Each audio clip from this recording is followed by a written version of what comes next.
सबसे पहले आपकी उम्र कम से कम 18 साल जरूरी है, उससे ऊपर की कोई हद मेंशन नहीं है।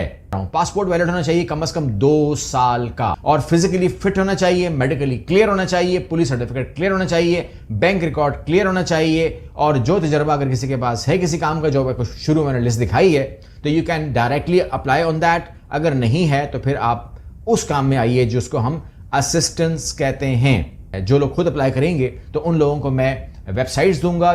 3 महीने के बाद आप इंशाल्लाह अपनी फैमिली को बुलाने की पोजीशन में होंगे।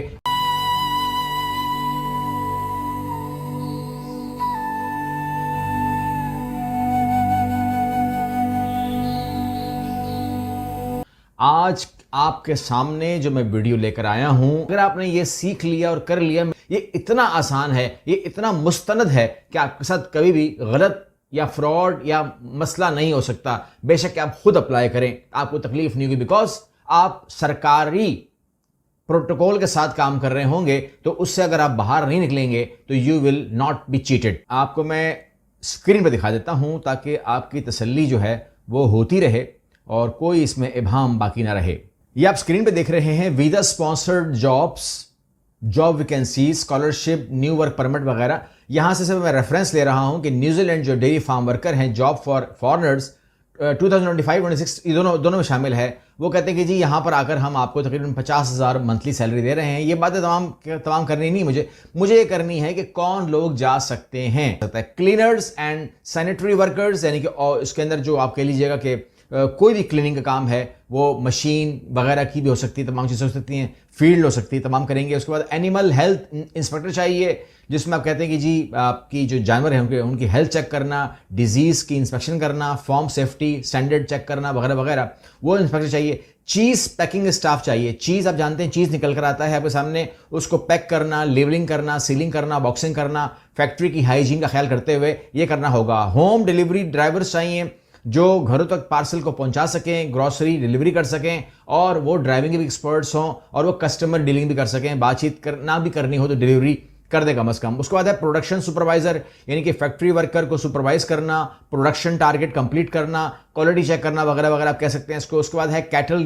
ग्रेजर्स हैं। कैटल ग्रेजर्स होता है आपकी गाय है, आपकी बैल है, उसको चरागाह में चराना, अगर आप चरा सकते हैं तो, और उनकी हिफाजत और हेल्थ का ख्याल रखना कि वो कोई सही अपनी रिजल्ट दे रहा है या कुछ हल रहा है। उसके बाद है शेरर है वो शीप्स जो होते हैं उनकी जो वूल होते हैं, उसके जो ऊन निकलता काटते हैं, उसे काटना और मशीन से उसको पूरा साफ करना। अच्छा, फिर है वूल हैंडलर्स होते हैं जो उसको हैंडल करते बाद में उसको सॉर्ट करना, क्लीन करना, पैक करना, ये तमाम का तमाम उनका होता है। उसके बाद है वूल प्रेसर की मशीन से कंप्रेस करता है और उसके बाद उसको स्टोर करता है। ये तमाम काम भी वो करेगा। डेयरी फार्म असिस्टेंट चाहिए जो काऊ को फीड करेगा, उसकी मिल्किंग मशीन को चलाएगा, फॉर्म क्लीन करेगा, एनिमल केयर करेगा, तमाम चीज़ें। उसके बाद एरेबल ऑपरेटर्स हैं, यानी कि ट्रैक्टर ऑपरेटर करना या ज़मीन पर प्रिपेयर करना, सीड बीज डालना, क्रॉप स्प्रे करना वगैरह वगैरह, और फॉर्म मशीनरी को हैंडल करना। इसके बाद पीवेट असेंबली फॉरमैन है, इसके अंदर भी आप जानते हैं कि टीम को सुपरवाइज करना होता है वगैरह वगैरह, पानी के मामला देखने होते हैं। कैटल हूफ ट्रिमर है, यानी कि कैटल काऊ जो होती है उसके ऊपर से वो पूरा साफ करना, काटना, और उसी दरमियान देखना कभी कोई इन्फेक्शन, कोई इंजरी तो नहीं है। इसके बाद शेपर्ड जर्नल है, शेपर्ड को मैनेज करना या चराना, और लैम्बिंग सीजन में मदद करना और फॉर्म ड्यूटीज़ वगैरह परफॉर्म करना। लार्ज एनिमल जो रिप्रोडक्टिव टेक्नीशियन है, उसका भी काम यही कि वो ब्रीडिंग में काम करे और प्रोसेस हैंडलिंग करे, आर्टिफिशियल AI में देखे उसको, उसकी प्रेगनेंसी वगैरह के ऊपर ध्यान रखे। और डेयरी फार्म सुपरवाइजर जो है वो डेयरी फार्म सुपरवाइज करता है। डेयरी फार्म मैनेजर जो है पूरा डेयरी फार्म को मैनेज करता है। Staff, budgeting, milking production, animal health वगैरह वो देखता है। और इसके अलावा मिल्क हार्वेस्टर जो है वो मिल्किंग मशीन चलाता है, मिल्किंग मशीन को हाइजेनिकली कलेक्ट करता है, दूध को कलेक्ट करता है और टैंक्स को क्लीन रखता है। डेयरी सपोर्ट मैनेजर सारे डेयरी ऑपरेशन को सपोर्ट करता है, फॉर्म इश्यू सॉल्व करता है वगैरह वगैरह, ये तमाम चीज़ें करते हैं। तो काम आपको समझ में आ रहा है कि काम आप लोग खुद अपने निकालेंगे, अपनी असेसमेंट खुद करेंगे, and you will find out कि कौन लोग जो हैं वो इसमें कैसे काम करेंगे। यहां पर मैंने बात की आपसे मिनिस्ट्री फॉर प्राइमरी इंडस्ट्रीज यानी कि mpi.gov.nz अगर आप खोलेंगे तो सरकार खुल जाएगी। यहां पर आप कहते हैं प्राइमरी इंडस्ट्री कैरियर का काम करता क्या है, तो बहुत सारे ऑप्शन आपको मिल जाएंगे। मैं आपको ब्रीफ कर देता हूं ताकि काम क्या करती है, तमाम चीजें करती हैं। लेकिन अगर आपने इसी वेबसाइट से अपने आपको वो करना हो, फाइंड आउट मोर करना हो, तो you can go for working for MPI and job vacancies. MPI graduate development programmes available हैं।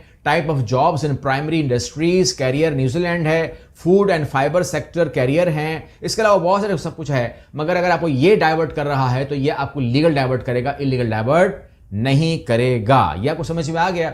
MPI जो है वो इंडस्ट्री कैरियर के लिए काम करती है।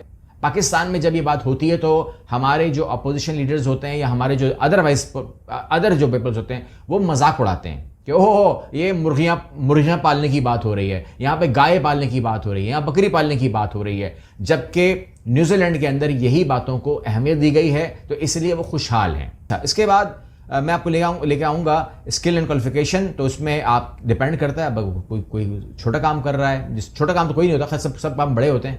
मेरा मतलब है अनस्किल्ड काम कर रहा है तो अनस्किल्ड में स्किल्ड थोड़ी मांगेंगे, तालीम थोड़ी मांगेंगे। अगर आप कह रहे हैं कि जी मुझे मैनेजर लगा लें, मुझे ये लगा लें, वो लगा लें, तो फिर मैट्रिक से इंटर से ग्रेजुएट वाली बातें शुरू हो जाएंगी। एलिजिबिलिटी आपको मैंने बताया कि जो बेसिक है आपको पता होना चाहिए। सबसे पहले आपकी उम्र कम से कम 18 साल जरूरी है, उससे ऊपर की कोई हद मेंशन नहीं है। पासपोर्ट वैलिड होना चाहिए कम से कम 2 साल का, खुद देख लेना पासपोर्ट अपना, ठीक है। और फिजिकली फिट होना चाहिए, मेडिकली क्लियर होना चाहिए, पुलिस सर्टिफिकेट क्लियर होना चाहिए, बैंक रिकॉर्ड क्लियर होना चाहिए, और जो तजर्बा अगर किसी के पास है किसी काम का, जो शुरू मैंने लिस्ट दिखाई है, तो you can directly apply on that. अगर नहीं है तो फिर आप उस काम में आइए जिसको हम असिस्टेंस कहते हैं। आपको मैं जो लोग खुद अप्लाई करेंगे तो उन लोगों को मैं वेबसाइट्स दूंगा, जिसमें jobs.govt.nz सरकारी वेबसाइट है। इसके अलावा business.govt.nz ये भी सरकारी वेबसाइट है। इसके अलावा सीख जिसको आप जानते हैं, ट्रेड मी जिसको आप जानते हैं सरकारी वेबसाइट है। इसके अलावा वर्क हेयर और NZ farmjobs.nz भी हाईली रिकमेंडेड है। सिर्फ वीज़ा फीस नहीं होती 1.5 लाख, बल्कि इसके अंदर आपका मेडिकल होता है, आपके एक्सरे होते हैं, और पाकिस्तान से तकरीबन इसके ऊपर 35,000 का खर्चा आ जाता है, जो हमारा तजर्बा कहता है। इसके अलावा पुलिस सर्टिफिकेट है जो कि आपको तकरीबन जो आप ले सकें, इसमें 1,000, 2,000, 3,000 या 5,000 ये आपको मिल जाएगा। बायोमेट्रिक आपकी होगी जी तकरीबन 23,000 रुपये इस पर लास्ट खर्चा आया था जो मुझे याद है, तो 23,000 मान लीजिए आप भी। और इसके अलावा जो एस्टिमेटेड कॉस्ट है तकरीबन आप मान लीजिए इन कामों में तो कोई 2.5 लाख रुपए आ जाएगी टोटल कॉस्ट, ठीक है ना। इसमें प्रोसेसिंग डाल दें अगर कोई हमसे करवाएगा, और प्रोसेसिंग ज़ीरो कर दें अगर पूरा का पूरा खुद कर रहा है, और आखिरी में उसमें एयरलाइन टिकट डाल दें। जी ये पूरा खर्चा है। आप कहते हैं खर्चा नहीं बताते, तो ये पूरा खर्चा है। इसकी प्रोसेसिंग का टाइम इतना लंबा नहीं होता। 4,000 न्यूजीलैंड डॉलर पर मंथ, मतलब ये हुआ 6.5 लाख रुपए पाकिस्तान के अंदर, ठीक है। अगर आप इससे ज़्यादा कमाते हैं तो फिर आप लगे रहिए, आप वहाँ पहुँच जाइए। 3 महीने के बाद आप इंशाल्लाह अपनी फैमिली को बुलाने की पोजीशन में होंगे।